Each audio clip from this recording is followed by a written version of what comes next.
स्वागत है आपका नन्हे भारत की कहानियां में, जहां हम सुनेंगे रामायण, महाभारत और भारत की महान कहानियां, सीखेंगे अच्छे संस्कार और बनेंगे सच्चे वीर। तो चलिए शुरू करते हैं आज की कहानी। नमस्ते। आज हम एक ऐसी कहानी सुनने वाले हैं जो वीरता, दोस्ती और एक ऐसे भरोसे के बारे में है जिसकी कोई मिसाल नहीं। एक ऐसी कहानी जिसमें हमारे हीरो ने एक दोस्त को बचाने के लिए कुछ ऐसा कर दिखाया जिसकी कोई कल्पना भी नहीं कर सकता। जी हाँ, आपने बिल्कुल सही सुना। एक जड़ी बूटी नहीं बल्कि पूरा का पूरा पहाड़।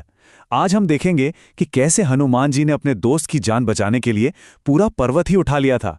तो चलिए इस कमाल की कहानी में उतरते हैं। तो कहानी शुरू होती है लंका के युद्ध के मैदान से।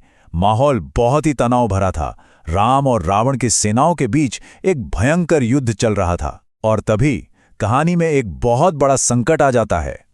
युद्ध के बीच में लक्ष्मण जी बहुत बुरी तरह घायल हो गए थे। वो बेहोश पड़े थे और चारों तरफ चिंता और उदासी का माहौल था। सोचिए, सब कितने परेशान होंगे। और समय, वो तो जैसे हाथ से फिसलता जा रहा था। अब उन्हें बचाने का सिर्फ और सिर्फ एक ही रास्ता था, एक जादुई जड़ी बूटी जिसका नाम था संजीवनी। और ये मिलती कहाँ थी? बहुत बहुत दूर हिमालय के बर्फीले द्रोणागिरी पर्वत पर। और ऐसे मुश्किल वक्त में जब सब उम्मीद खो रहे थे, हनुमान जी आगे आए। उनकी आवाज में एक गजब का आत्मविश्वास था, एक पक्का इरादा। उन्होंने कहा, चिंता की कोई बात नहीं, और ये नामुमकिन सा लगने वाला काम अपने जिम्मे ले लिया। और बस इसके साथ ही मिशन शुरू हो गया। अब हम देखेंगे कि हनुमान जी का ये सफर कितना जबरदस्त और चुनौतियों से भरा था। हनुमान जी ने जरा भी देर नहीं की। वो एक सुनहरे रॉकेट की तरह आसमान में उड़ चले। आप कल्पना कीजिए, उनके पीछे एक सोने जैसी लकीर खिंच रही थी जो बता रही थी कि वो कितनी तेजी से जा रहे हैं। वो रुके नहीं, थमे नहीं, बादलों को चीरते हुए, तेज हवाओं को पीछे छोड़ते हुए वो सीधा अपने लक्ष्य की ओर बढ़ रहे थे। मंजिल थी हिमालय की वो बर्फीली चोटियां। लेकिन कहानी में एक और मोड़ आना बाकी था। जैसे ही हनुमान जी अपनी मंजिल पर पहुंचे, उनके सामने एक बिल्कुल नई, एक बहुत बड़ी मुश्किल खड़ी हो गई। वो द्रोणागिरी पर्वत पर उतरे और देखते ही रह गए। अरे, यहां तो हजारों पौधे चमक रहे थे और सबके सब संजीवनी जैसे लग रहे थे। ऐसा लग रहा था मानो वो जड़ी बूटियां हनुमान जी के साथ लुका छिपी खेल रही हों। अब सोचिए, हनुमान जी क्या करें?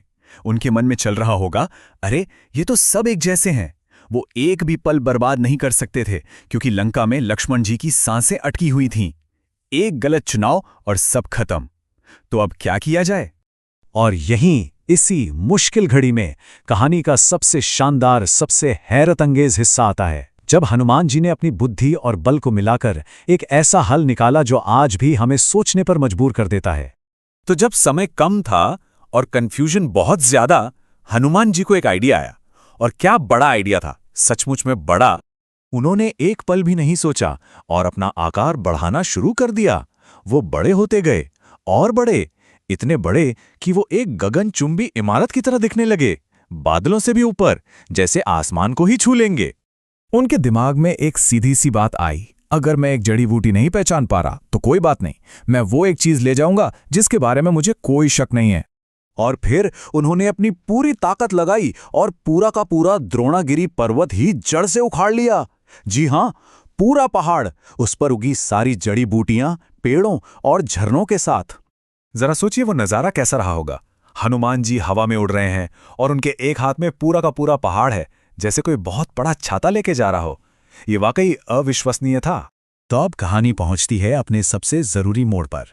देखते हैं कि इस अनोखी वीरता का नतीजा क्या निकला और हमें इससे क्या सीखने को मिलता है। जैसे ही हनुमान जी वो पहाड़ लेकर लंका पहुंचे, सब उन्हें देखते ही रह गए।